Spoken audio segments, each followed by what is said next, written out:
अभी हाल ही में supreme court में एक मामला आया है कि क्या तलाक हसन को भी अनकॉन्स्टिट्यूशनल घोषित कर देना चाहिए।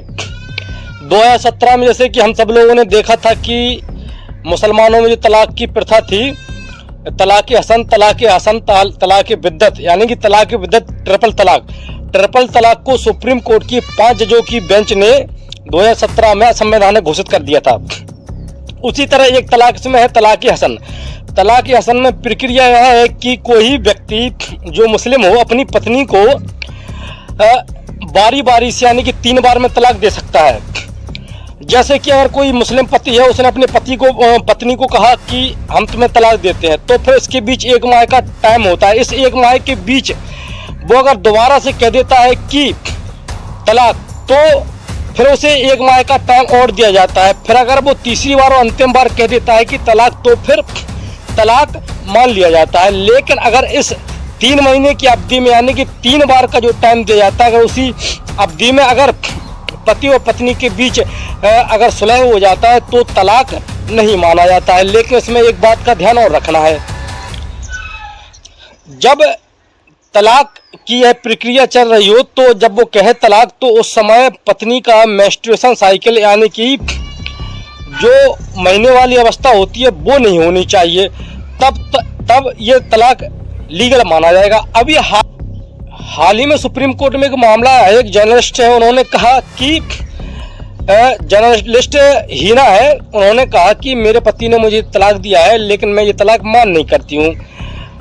तो उन्होंने ऑब्जेक्शन उठाया और तर्क दिया कि पति ने तलाक मुझे दिया तो स्वयं उपस्थित होकर नहीं दिया, क्योंकि इस तलाक में, यानी इस तलाक हसन में व्यवस्था है कि कोई भी पति अपनी पत्नी को तलाक अपने वकील के माध्यम से भी दे सकता है।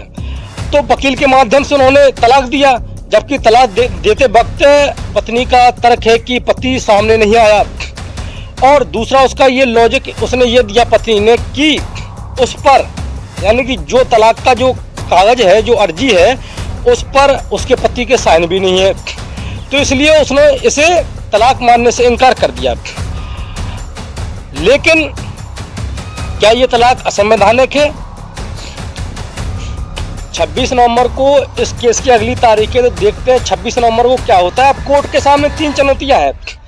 अब कोर्ट के सामने चुनौतियां जो हैं वो ये है कि पहली चुनौती ये है कोर्ट के सामने, क्या वो इस तलाक को, यानी तलाक हसन को तलाक की बिद्दत की तरह असंवैधानिक घोषित कर दे, या इस तलाक को कंटिन्यू रखें कुछ संशोधनों के साथ।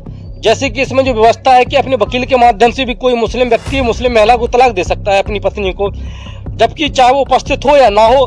लेकिन इसमें दिक्कत ये है कि अगर जैसे तलाक दे दिया तो बाद में पति इनकार भी कर सकता है कि नहीं, मैंने तलाक नहीं दिया। और अगर पत्नी ने यहाँ अगर दूसरी शादी कर ली, क्योंकि कागज के हिसाब से तो उसका तलाक हो गया, according to Sunni personal law के हिसाब से उसका तलाक हो गया, लेकिन बाद में आगे पति ने कह दिया कि नहीं, मैंने इससे तलाक नहीं दिया है, तो फिर पत्नी पर तो बहुपति का चार्ज लग जाएगा, बहुपति होने का चार्ज लग जाएगा।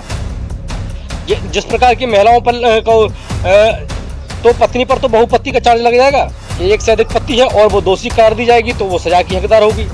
इसी बात को निर्णित करने के लिए सुप्रीम कोर्ट की 26 नवंबर को सुनवाई। अब देखेंगे कि 26 नवंबर को होता क्या है।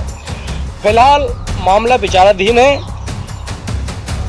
और साथ साथ में ये बता दूं कि ये जो तलाक बिद्दत है ये तो ख़त्म हो चुका है, लेकिन तलाक हसन और तलाक हसन में जो पूर्ण रूप से पति को ही छूट दे दी गई है कि पति ही तलाक मुस्लिम महिला को दे सकता है, वो भी बारी बारी करके, और पत्नी को ये राइट उसमें है नहीं।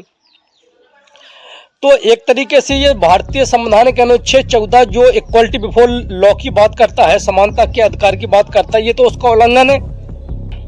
दूसरी बात है, इस केस में जो वर्तमान हुआ है, उसने कहा कि मेरे पति ने मुझे कोई एलिमनी भी नहीं दी, यानी कोई गुजारा भत्ता भी नहीं दिया।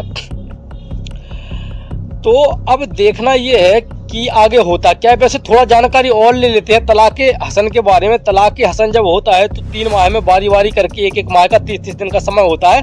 पति चाहे लिखित रूप से चाहे मौखिक रूप से तलाक दे सकता है पत्नी को।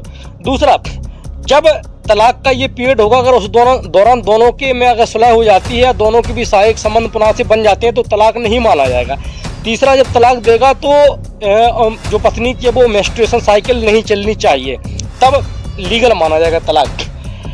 अब इस तलाक में सबसे बड़ी बात यह है कि तलाक के दौरान जो इद्दत का पीरियड होता है, यानी कि जो इद्दत का पीरियड होता है, इद्दत का पीरियड क्या होता है, मतलब इस दौरान महिला कुछ जैसे कि दूसरा विवाह नहीं कर सकती है, ऐसा एक समय होता है इद्दत का। जो इद्दत की पीरियड के दौरान महिला दूसरी शादी भी नहीं कर सकती, और दूसरा ये है कि इसमें जो मेहर की रकम है वो भी देना अनिवार्य होती है। लेकिन जब इद्दत का पीरियड है तो मेंटेनेंस की तो वो हकदार है।